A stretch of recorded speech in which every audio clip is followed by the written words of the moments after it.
Hello and welcome back to the another episode of the Hindu News Analysis. Well, the date is 29th August 2025 and in this video we are going to discuss some important articles which are very much relevant for your preparation. So before we'll start our discussion, I would like to give the brief idea how we are going to deal with these articles. First, with respect to every article, we will try to understand what is the summary of it, or what does the article wants to convey us, what is the information given in it, and what would be the crux of the article. So this is what we are going to understand first. Then we will look at the key points which were in the article, which can be relevant for your exams, which you need to know, which you need to revise. Then the third important thing what we need to look into the article is the possible prelims or mains question which we can frame from this particular article. So this is the approach which we are going to have with respect to every article which we have to discuss here.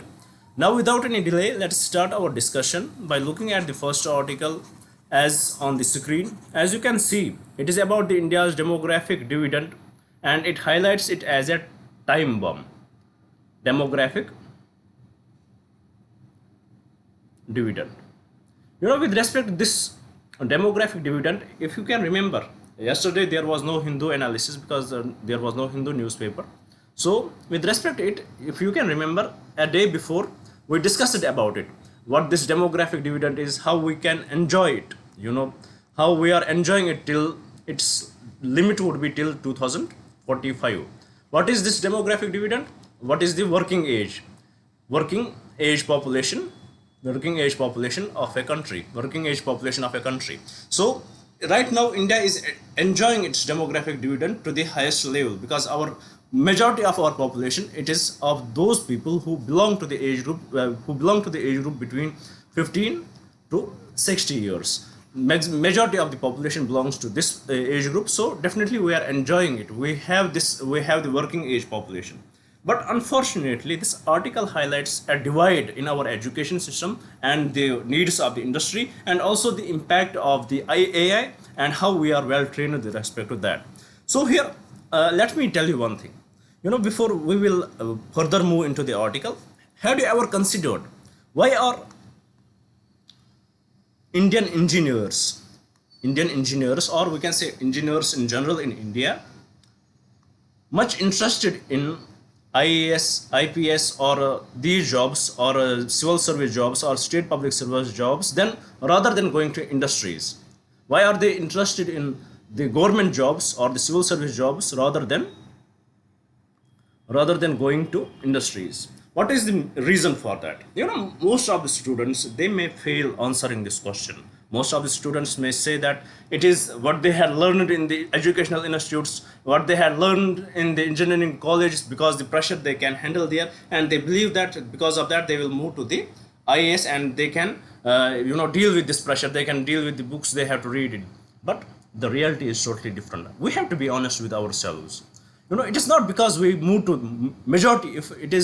If 100 students move to the IAS coaching, or they try to pursue the IAS, or they try to pursue the UPSC jobs, or they try to pursue the JKPSC jobs or any PSC jobs, the major reason is that out of 100, 80 would say that they are not fit for the jobs in industries, and that is unfortunately true. Most of the students who are graduates from the Indian colleges, they are not fit for the jobs in the industries. So because of this, I would say 80 out of 100 students would say, if they will be honest, because they are not fit for the industrial jobs, they believe then the only way possible for them to have a good living is to go for these JKPSC or PSC jobs or UPSC jobs, and that is the major reason. So what is the issue here? Even though the article also highlights this problem, we have huge number of graduates. The article gives us the numbers, which I don't think that is much important for us, but try to understand the concept here. We have huge, even millions of people graduate every year from our colleges, but we are not able to cater them the career in that graduation. Why? Because there is lack of there is lack of education, there is lack of skills what are required, lack of skills. Our college system is not able to provide those skills to them. Then also our college system, our education system is much focused on providing the college education, providing the subjectual education, but they least prefer to provide the practical education, and that is the reason they lack, the students who graduate from these colleges, they lack the required skills what are required for them to get any job. So this is the problem highlighted by the this is the problem highlighted by this article. And also the article highlights that how right now AI is impacting the jobs. Approximately its impact is seen in 70% of the jobs, and 30% automated jobs are done by the AI itself now. Now we have to, it is the prime time for India. We are having the demographic dividend. We have the highest number of we have the highest number of population which is in their youth, which are in their working age. But unfortunately, if we are not able to provide them the benefit what they require, if we are not able to provide them the required skills, unfortunately after some years this demographic dividend, of which we often talk about, it will turn into the demographic disaster, and it will lead to the worsening of the economy of the country, and it will impact the country very badly. So this is what article talks about, the impact of AI, and how it is the necessity now that this should be very well taught in the education system. And the time is changing, as per Rabindranath Tagore. He says that our children should not learn what we learned. They should not be taught like how we were taught, because they are in the different time zone. So this is how we should approach this article. It suggests that education system should be overhauled. The practical knowledge should be built in the AI system. The knowledge about artificial intelligence, it should be provided, so that the new graduates, they should be having the required skills by which they can get the required jobs. This is what it highlights. And it also highlights the issue that unfortunately once our students pass their board exams, 12th board exams, they are very much unaware of the career choices. And according to this survey, only 7%, only 7 career choices are known to them. Other than we have almost more than 20,000 career choices in our country. But when our students graduate in the 12th class, they are only aware of just 4 to 7 career choices. That is also one of the issue which this article has highlighted.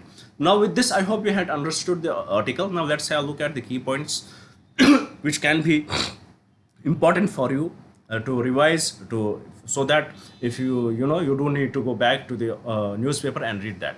First, it talks about the AI revolution. It is rapidly changing the global job market, impacting up to 70% current jobs and automating 30% of tasks in many roles. That we discussed. The Indian education system slow curriculum update cycle, 3-year cycle, is failing to keep pace. That we discussed. Then the skills paradox. India's demographic dividend of over 800 million people under 35 is at risk of becoming a demographic time bomb, or we can say demographic disaster, as the gap between academic degrees and job ready skills widens. There is the gap between the academic degree. There are huge number of academic degrees, but unfortunately what is the skills required for them to get the job, that is what they do lack. Then there is employability crisis. Despite producing millions of graduates annually, many are underemployed or unemployable. So even though we produce these graduates, but they are unfortunately unemployable because they don't have the required skills. Then what is the root cause? The skills gap begins in high school, where students lack career awareness and formal guidance. A survey revealed that 93% of students are aware of only 7 traditional career paths, and only 7% receive formal career guidance. So this is also, it goes back to your 12th classes, when you don't have the idea what to do. You go with the peer pressure. You see what your friends are doing and you try to follow it. You don't have any aim of yours, you don't have any passion of yours, and unfortunately you don't know what career choices there are available to you. So we blindly follow the path, and unfortunately this becomes one of the disaster in the future. Then what is the government initiative? While the Indian government has launched a multitude of skill development initiatives like the Skill India Mission, their implementation has forced systematic issues, leading to failures to meet targets. So this is what the government, for example, Skill India Mission India has brought in. The government has brought in. What is the proposed solution?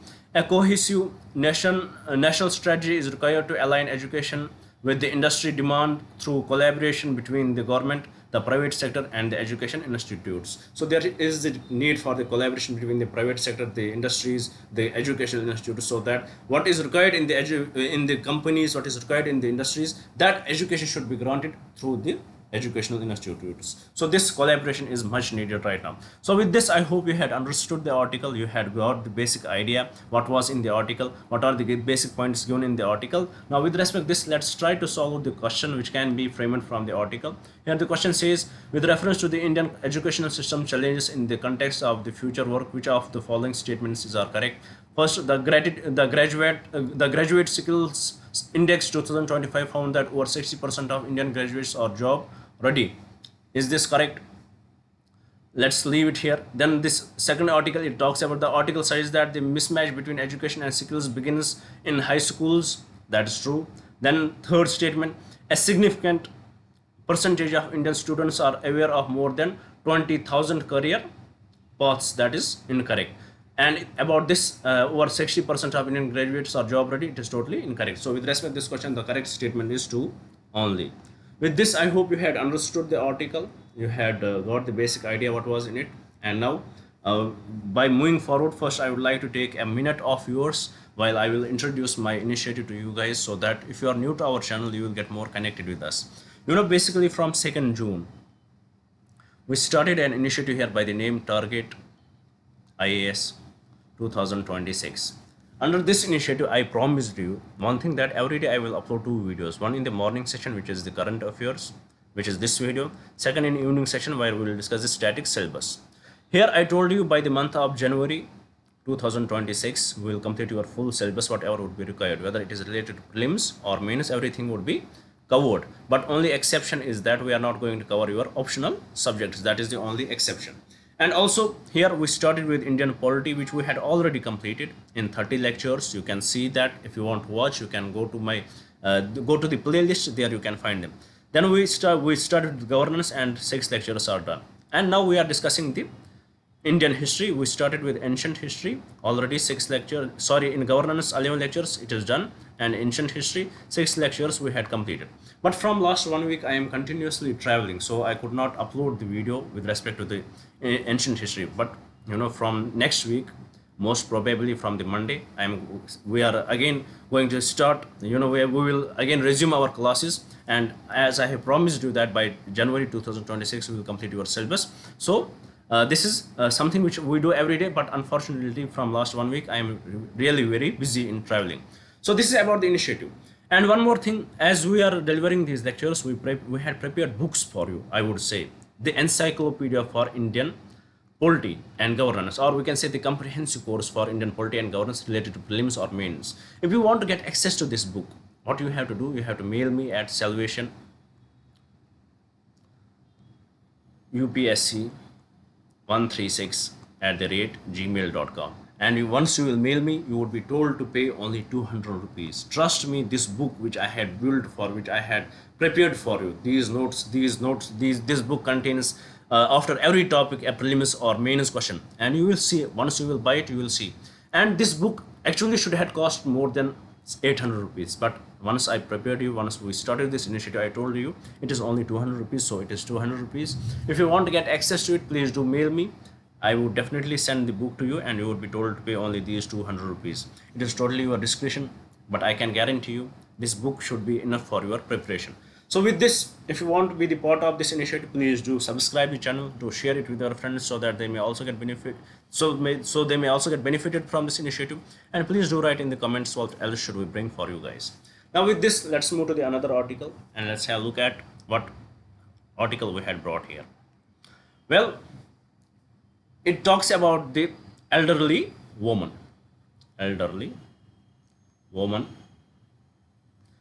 caring for the quiet majority. With respect to women, there is one unique thing, and this article also talks about them, that they tend to live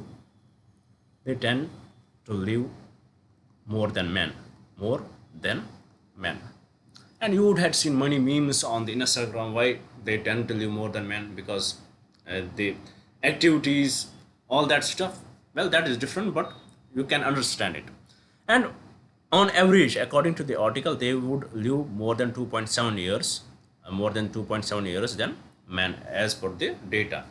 But unfortunately, even though their lifespan is larger than men, but their health system, health care is much worse. They are taken less care of because, the patriotical nature can be the reason. Patriotical nature can be the reason. Their economic dependence, and when they are forced to treat, when they are forced the woman, the way our country deals with the woman, that is not something to hide about. The way we treat them, that they have to cater for the family welfare, they have to cater for the family health, and they have to ignore their health. So these are the major reasons why their health is deteriorating, why they live much worse health. Their health conditions are much worse than the men. So this article focuses on this issue, how it can be sorted out. Now with respect to this, let's have a look at the key points what are given in here and try to understand them. First, it talks about the demographic shift. India's elderly population, which is 60 plus, will continue over 20% of the total population by 2050, with women outliving men by average 2.7 years. As we right now enjoy the demographic dividend, but at the same time we are growing population. In the near future, this demographic dividend will decrease. So definitely we will have much elderly people. That's why in the earlier article we discussed that it is very much important to provide the jobs to these people. Otherwise, it would be the demographic disaster which we will go into.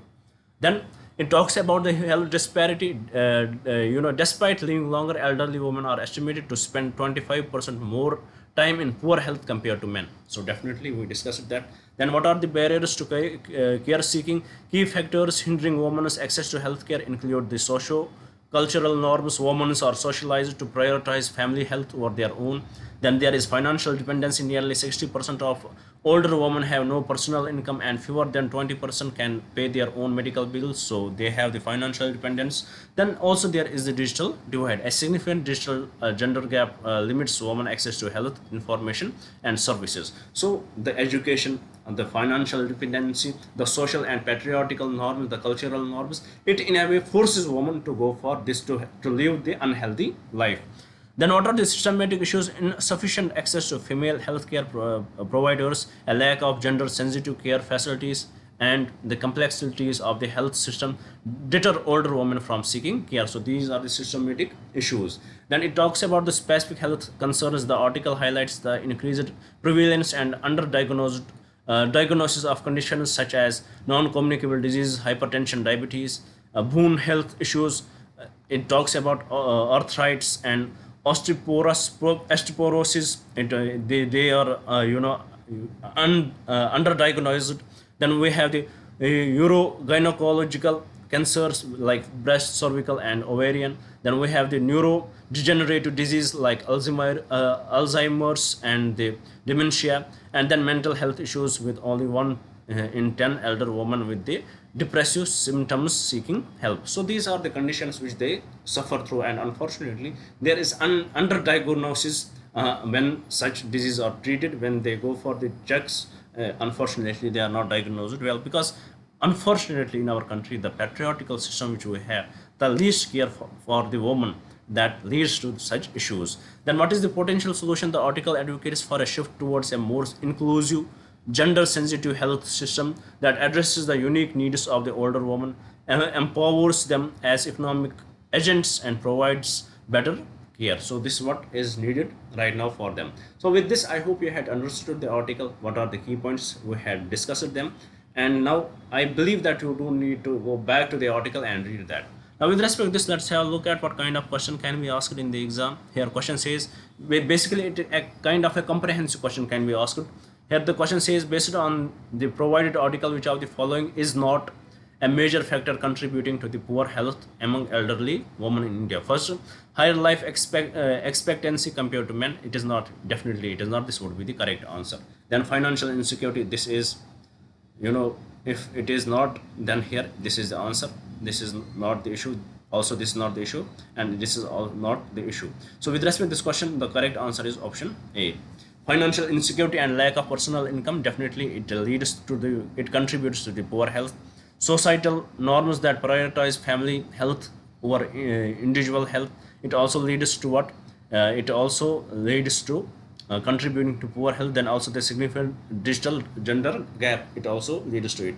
So with respect to this, what does not lead to it is the health life expectancy, higher life expectancy compared to men. So with respect to this question, the correct answer is option A. Always I would recommend here that always read the question carefully.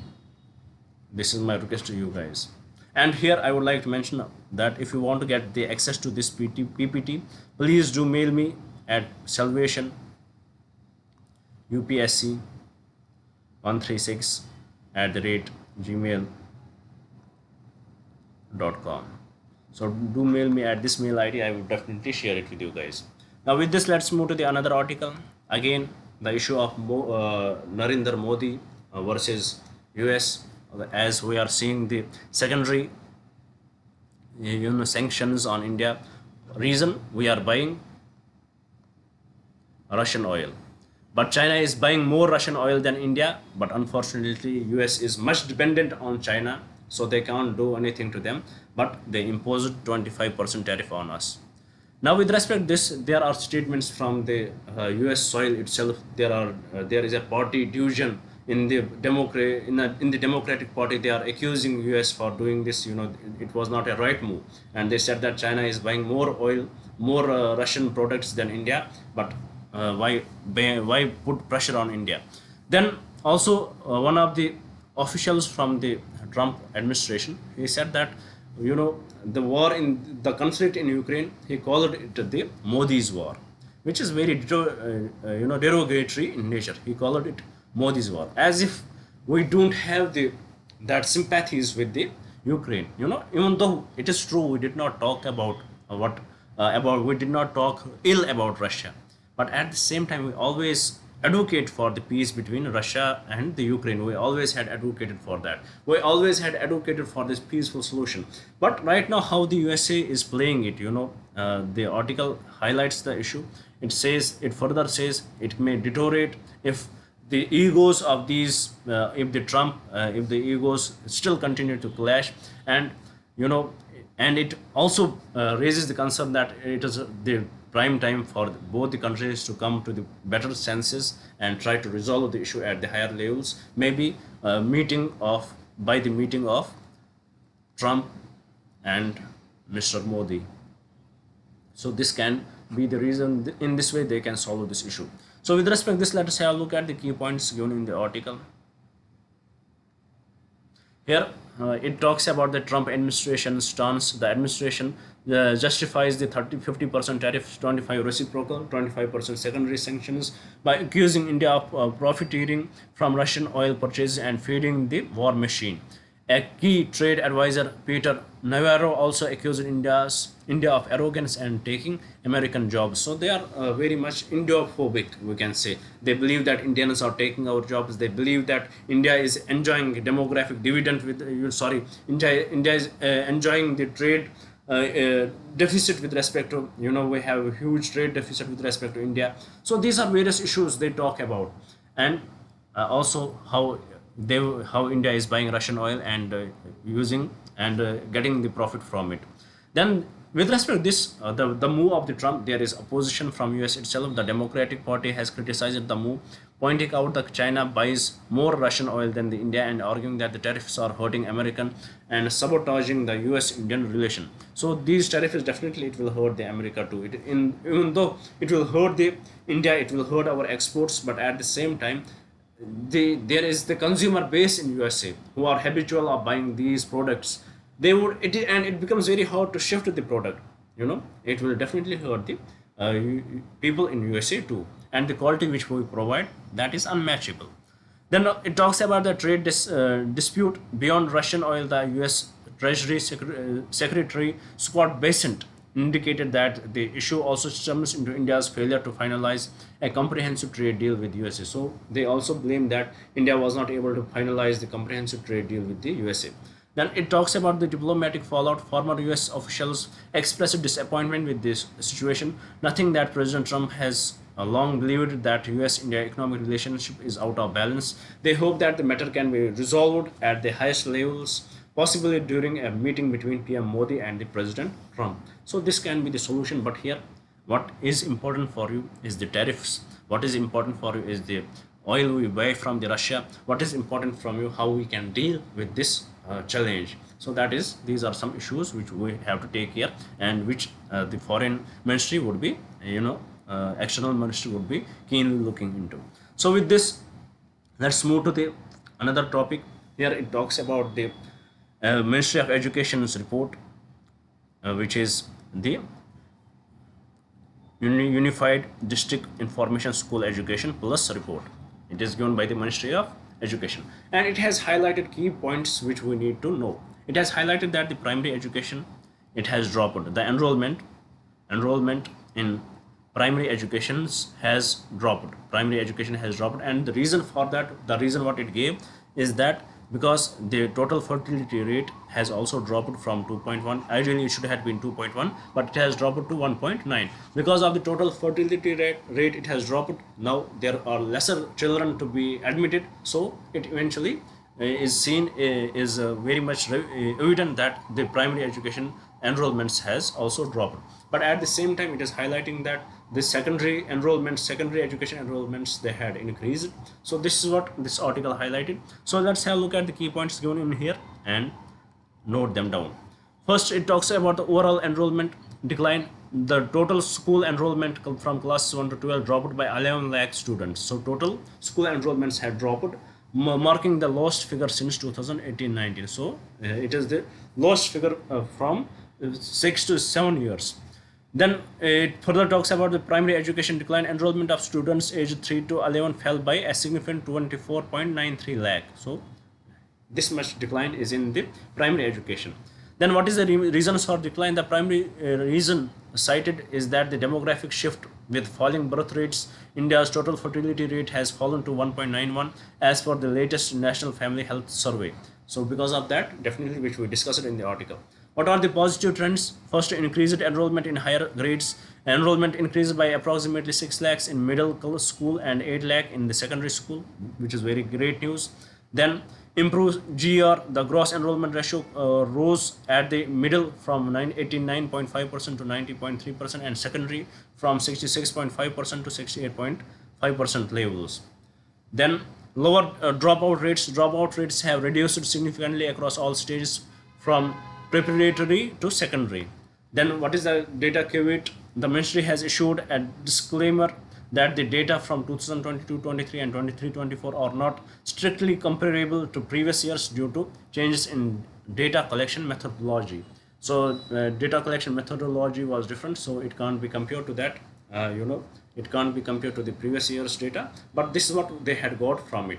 Our enrollment in the primary education has fallen. The major reason is that the birth rate has reduced. The overall enrollment has fallen to 11 lakh students, dropped by 11 lakh students, and the major contributor is the primary education decline. Then we discussed the reason for decline, and we also saw some positive trends: increased enrollment rate in higher grades and the improved GER. So with respect to this, let's have a look at what kind of question can be asked. The question says, which of the following statements about the latest unified district information school education plus data on school enrollment in India are correct? The drop in the total enrollments is primarily attributed to the falling birth rates. That is true.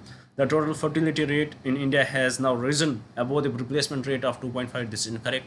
Dropout rates have increased at the preparatory and the secondary stages. That is also incorrect. So with respect to this question, the correct statement is statement 1 only. With this, I hope you had understood the article, and now let's move to the another article. Let's have a look at it. What does it talk about? Well, it talks about the industrial growth recovers to 4 months high of 3.5 on board based growth. So let's have a look at the key points under this article. So first, overall IIP growth. The IIP grew at a 4 months high of 3.5% in July 2025. This is a significant jump from the previous month, but is slower than 5% growth recorded in the same period last year. So there is growth, but if we compare it with the last years, there it is 5%. It would be, it is slower than the 5% growth recorded in the last year. So here it is only 3.5%, and last year it was 5%. Then what is the sectoral performance? The manufacturing showed a strong momentum, growing at a 6 months high of 5.4%. Capital goods grew by 5%, signaling positive signs for investment in the economy. Electricity returned to positive growth at 0.6% after 2 months of concentration. Mining remains a laggard, contracting for the fourth consecutive month at minus 7.2%. That which we had discussed that with respect to the fossils in our earlier assessment with respect to the IIP 2. Then index of industrial production. Then it talks about use based classification. The consumer durable sector grew at a 7 month high of 7.7%. Consumer durables, it grew 7 month high of 7.7%. The consumer non durable sectors registered a modest growth of 0.5% and 8 month high. Then what is the export analyst and economist at Bank of Baroda pointed to the monsoon and subdued demands as reasons for the mining sector's poor performance. So there are less demands because of the monsoons. That's why there is worse performance from the mining sector. So with respect to this, you don't need to remember the data, but what you have to understand is to understand the trend. You have to understand the trend. You have to look into what is happening with respect to the index of industrial production. Is it growing or is it reducing? Is it slowing down? So that's what you have to understand. Do not remember the numbers. That is not needed at all. So with this, let's have a look at what kind of question can be asked. Here the question says, with reference to the index of industrial production in India, which of the following is correct? The IIP measures the change in the industrial output in terms of volume. That is true. The manufacturing sector has the highest weightage in the IIP. That is also true. A positive growth in the capital goods sectors typically indicates a rise in consumer demand. No, but rise in investment. Rise in investment. So this third statement is incorrect. With respect to this, the correct option is option 1 and option 2 only. With this, let's move to the another slide and let's have a look at it. Well, it is again about the amoeba encephalitis. The brain eating amoeba, which unfortunately the disease is spreading in Kerala. And with respect to this, we had discussed an article before. The news itself, where it is found, that is not important, but this disease is important. So let's have a look at the article here. Key points given in here. First, it talks about the disease outbreak. A cluster of amoebic meningoencephalitis cases has been confirmed in Kerala, Kozhikode district, with 9 people currently infected and 1 fatality reported earlier. Then what is the geographical spread? The infected persons are from Kozhikode, Malappuram and Vayanand, indicating a regional spread of the disease. Then what is the cause? The infection is caused by the amoeba found in the contaminated water. As we had discussed, tests confirmed that the presence of the organism in water samples from the wells of the patient's homes. Then what is the amoebic meningoencephalitis? A rare and severe, often fatal infection of the brain and its surrounding membranes, caused by a free-living amoeba such as Naegleria fowleri. So this is the amoeba which causes this, Naegleria fowleri. Please do remember this. Forget about my pronunciation, but do remember the word. The amoeba typically enters the body through the nose from the contaminated water, because usually who get more infected is children, because they have the habit in bath. Wherever they will see the tank of the water, or wherever they will see the water cluster of the water, they will jump into it. So that's why it is the children who get mostly affected by it, and it is not transferring from person to person. So with respect to this question, let's see what kind of question can be asked. Here the question says, with reference to the amoebic meningoencephalitis, which of the following statements are correct? First, it is a rare but highly fatal infection of the brain. That is true. The infection is caused by a virus, that not by virus. Person to person transmission of the disease is a major concern. No, it is not the concern. So with respect to this question, the correct statement is only A, only, which is 1 only. With this, we had completed our today's discussion. I hope you would like the video. I hope you would share it with your friends, and I definitely hope you would subscribe the channel. Thank you for staying with me. Thank you very much, and have a nice